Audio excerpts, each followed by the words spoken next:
Morning, Peter. How's she going? Good. How about yourself? Really well. Some exciting updates from Google Maps. Did you see them? Um, I think so. I was writing some reviews and I got asked a couple extra questions that I hadn't been asked before. Interesting. What questions did Google Maps ask you when you were writing your reviews? How long I waited for the food, how much I spent on my meal per person, questions like that. That's pretty interesting. I'm going to quickly switch over to a little map view here to show our captive audience exactly what else is on the update. So when you leave a review, it's asking for more detailed questions to provide better answers to other searchers, I would imagine.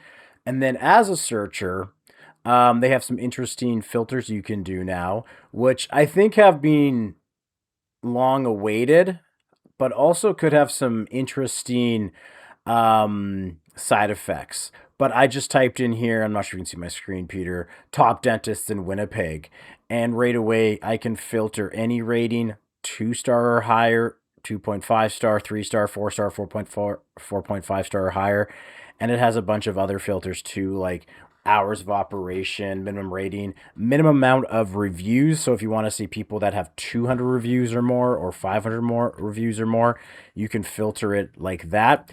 Um, so again, I think they have the heart and spirit of providing good answers to the searcher, but I'm always interested in the effects that it could have on businesses and SEO and now even AI. Do you have Yeah, any hot takes?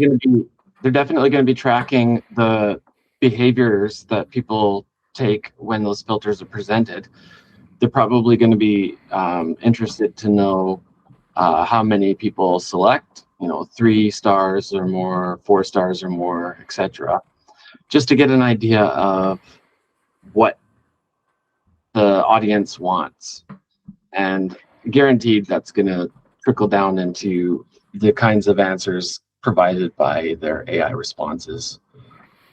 Yeah, the couple things that I would worry about too, and I don't know how to circumvent it if I am Google, is it really feels like they're really rewarding like seniority. Like if you've been on Google for a really long time and whether on accident or on purpose amassed 500 reviews and then there's a new up and coming, you just started your business, you just got on Google, you haven't had the same time to get that. Maybe you are actually a better fit for that searcher, but why wouldn't you search by people that are 200 reviews or more, 4.5 or higher? Um, and I feel like a lot of people might be missing out on potential business that they could earn or could be a better match for the searcher just because people are going to want to use or think that 4.5 and 500 reviews or more is the best way to go for them. So, like, it could make starting a business on Google a little bit more of an uphill climb. Yeah, and I would say Google should stay out of that business. It's up to the searcher what they prefer. And if they prefer an established business with a lot more reviews, then Google stay out of it and let the searcher select that as a preference. As a new business, yeah, if somebody is looking for an established business with years of experience, unfortunately, they're not looking for a new business. However, there are other ways to compete. You don't have to compete on how much experience you have. You can compete on price. You can compete on um, how long the wait times are to Mm-hmm. come and see you. All the other attributes that people find valuable. And it's going to be different for each business. But yeah, I understand. We have been groomed over the past 10 years to let Google kind of curate the list of what should be acceptable for each of us. I think introducing these filters, parameters, preferences uh, is a step in the right direction. Let us, as searchers, choose for ourselves. Let us, as businesses, um, show off the benefits or our competitive positioning truthfully, and the searchers and the businesses will find each other. So I think it's a step in the right direction. Yeah, very salient point, very team Google. I'm still torn on this a little bit because the more moves that Google makes, it's keeping everyone in the Google ecosystem. It's starting to feel like a bit of a monopoly, but which brings in, the disturber to the industry, which is AI. And what I find interesting is, AI tends to get trained on what real people are doing and the patterns. So I'm wondering, given the more deepened questions they're asking you when you leave a review, and then also the more filters, how that's going to affect AI overviews and AI answers. Because it doesn't just read the star rating, it's picking up like repeated, like your fast service at the restaurant. How many other people mentioned that, and is that going to get picked up by all the AIs or just by the Google AI overview? So it'll be interesting to see how this can impact recommendations in the different chatbots of the world. Yeah, and who's gonna be manipulating it? Because there's always that game where tech savvy individuals find a way to game the system, and then the system finds a way to penalize those tech savvy individuals, and then it's whack-a-mole until they skew all the results for everybody in such a way where Google has to go back to policing the results. But that being said, I think that the history of your preferences, what kinds of things you select, and then the predictions on what kinds of things you might select in the future, or the things that you might want based on data that's collected without people paying attention. I think that all the preferences and the aggregate preferences, for example, your wait time for your food at the fast food restaurant, those are going to influence the restaurants that get the recommendations when somebody's looking for food without much of a wait, for better or worse. It's a good practice to just be a little bit transparent with what you have, and don't be shy about your strengths. So yeah, we just opened up. We have long lineups, and like those ice cream shops. I know in Winnipeg, you guys always have like these ice cream shops that pop up. Yeah, the BDI.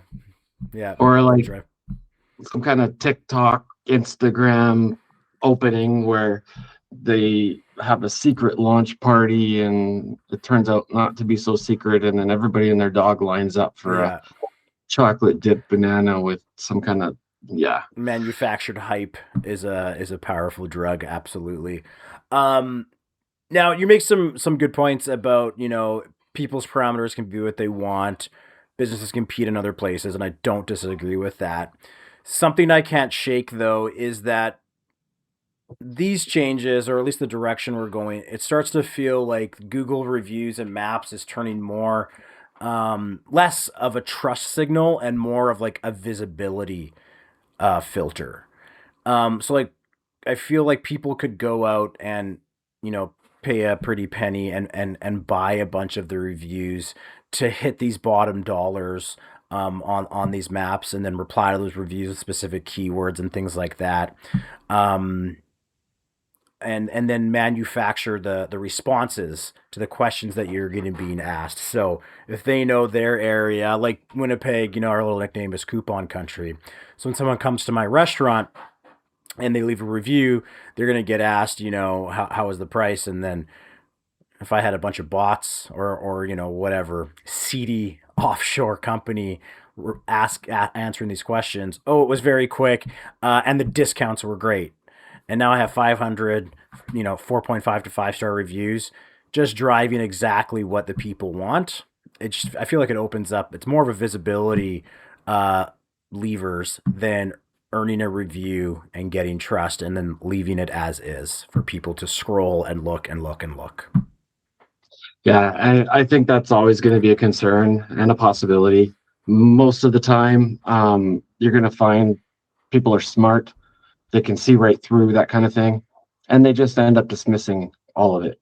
When my wife, for example, looks at reviews, the moment she feels like the reviews are fake or there's something wrong with the way they're presented, she just dismisses all of it. Interesting. Doesn't even use it anymore. She'll switch to Apple Maps or, and so it's not in the platform's interest to let that kind of thing happen, although there's not much they can do to prevent all of it. Yeah. And make it inconvenient or difficult to do it at scale. So I expect that it will be valuable. Whoever owns the monopoly, which you mentioned is Google, I would say it's more your web browsers. That's where the monopoly lives. And I guess now your operating system, whichever browser is installed on it by default, especially with AI coming down, like what app are you using? Yeah. But that being said, people are going to go towards whatever they can trust, and people are lazy, so they will accept, defaults in a lot of cases, but there will be enough somewhat rationalization of like what they're looking at that I don't expect offshore companies from India to populate all the car dealerships with 5-star reviews because they got pockets, Yeah. But we'll see how that unfolds when we talk about adding those filters, parameters, options, and then trying to match people to what they're looking for. It's identity. You and all your attributes and your preferences are getting turned into an identity, and that artifact is going to get passed around and recycled and reused. And the more you share, whether you share meaningless points of individual data on the aggregate, they might become meaningful, valuable. Cool. My mom told me I'm one in a million. I'm special. My interest points are not meaningless, Peter. But I do understand what you're saying. And I gotta hand it to Google. It's playing devil's advocate a little bit. I was doing some research earlier today, and it was interesting because start doing my searches of like Google Map filtering, review filtering, or how can I do this, and I saw like Reddit posts and blog posts from like 10 plus years ago of people asking for functionality like this, and then third parties coming and creating APIs that you could download as a Chrome extension that would do exactly what Google is doing right now. So I think really the main motivator here is Google's finally answering the call of what a lot of people have asked for in terms of like, hey, when I'm searching for a restaurant, I only want restaurants that are 4.5 or higher. I don't want to waste my time with anything lower than that. Or maybe some people don't trust, they don't think 50 reviews is enough, which is why they want to see ones that have at least 200. So I do think it is a good quality of life. I do think it's a step in the right direction. I just kind of have to put my brain in like, how does this affect the businesses of the world? And then the new question is always, how is this going to influence the AIs of the world? But overall, I was happy to see that updated my phone. And I didn't see a big announcement about it. So it feels like it was a bit of a quiet push. But that's my hot take. I think they're answering the right thing. They're doing the right thing, and it's about time. Yeah, and it's I think it's been rolling out for a while, and we're just starting to notice it in the middle of nowhere where we are, up in the north. But yeah, it's been interesting. I'm always excited to speak with you about interesting things.